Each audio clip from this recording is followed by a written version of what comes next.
नमस्कार, अश्विनी अन्नपूर्णा किचनमध्ये तुम्हा सर्वांचं मी पुन्हा एकदा मनपूर्वक स्वागत करत आहे। आज आपण मस्त अशी घट्टसर आणि क्रीमी लस्सीची रेसिपी पाहणार आहोत। खूप साधी आणि सोपी रेसिपी आहे। अगदी 2 मिनिटात ही मार्केटसारखी लस्सी तुम्ही घरच्या घरीच बनवू शकता। चला तर मग वेळ न घालवता रेसिपीला आपल्या सुरुवात करूया। पण रेसिपी सुरुवात करण्यापूर्वी तुम्हा सर्वांना माझे निवेदन आहे, जर तुम्ही माझ्या चॅनलवरती नवीन असाल आणि चॅनलला माझ्या सबस्क्राइब केले नसेल तर सबस्क्राइब करा। सर्वात आधी इथे मी एका पातेल्यामध्ये घरातल्या एका वाटीने मोजून 1 वाटीभर एवढं फ्रेश आणि घट्टसर दही घेतलेलं आहे। तर रात्री लावलेले हे दही मी या ठिकाणी घेतलेलं आहे। घरचंच दही या ठिकाणी मी लस्सीसाठी वापरणार आहे।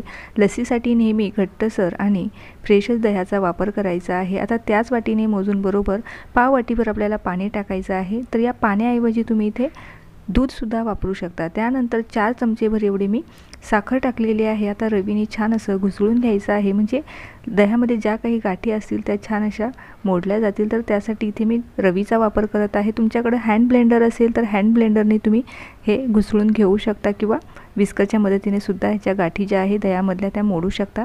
परंतु रवीने छान असं घुसळल्यानंतर आपल्या लस्सीला खूप छान अशी टेस्ट येते। फक्त आपल्याला मिक्सरमध्ये हे फिरवायचं नाही, नाहीतर आपलं जे दही आहे हे पातळ होण्याची शक्यता आहे आणि लस्सीसुद्धा पातळ होईल। त्यासाठी होईल तोपर्यंत मिक्सरचा वापर न करता हँड ब्लेंडर किंवा विस्कर किंवा रवीच्या मदतीने तुम्ही छान अशी ही जी लस्सी आहे ही घुसळून घेऊ शकता। तर इथे तुम्ही पाहू शकता मस्त अशी आपली एकसारखी लस्सी या ठिकाणी तयार झालेली आहे आणि घट्टसर आणि क्रीमीसुद्धा झालेली आहे। काही मिनिटांसाठी आपल्याला हे फेटायचं आहे।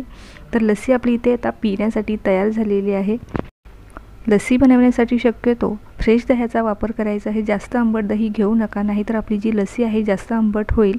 आदल्या रात्री दही लावून ठेवायचं आणि दुसऱ्या दिवशी जे दही तयार होतं त्याच दह्याची आपल्याला लस्सी बनवायची आहे। तर आपली इथं लस्सी मस्त अशी तयार झालेली आहे। आता एका सर्विंग ग्लासमध्ये आपण ही आता सर्व करून घेऊया। ग्लासामध्ये सर्व केल्याच्या नंतर वरतून काही ड्रायफ्रूटचे काप घालायचे आणि जर तुमच्याकडे फ्रेश मलाई असेल तर ती सुद्धा टाकू शकता। तर मस्त अशी आपली रिच आणि क्रीमी दाटसर अशी लस्सी पिण्यासाठी तयार झालेली आहे। तर कशी वाटली तुम्हाला आजची ही लस्सीची रेसिपी? जर रेसिपी आवडली असेल तर रेसिपीला नक्की एक लाईक करून द्या। चॅनलवर जर तुम्ही माझ्या नवीन असाल आणि चॅनलला जर अजून तुम्ही सबस्क्राइब केले नसेल तर सबस्क्राइब करा। तर पुन्हा भेटूया अशाच एका नवीन रेसिपीसोबत। तोपर्यंत धन्यवाद।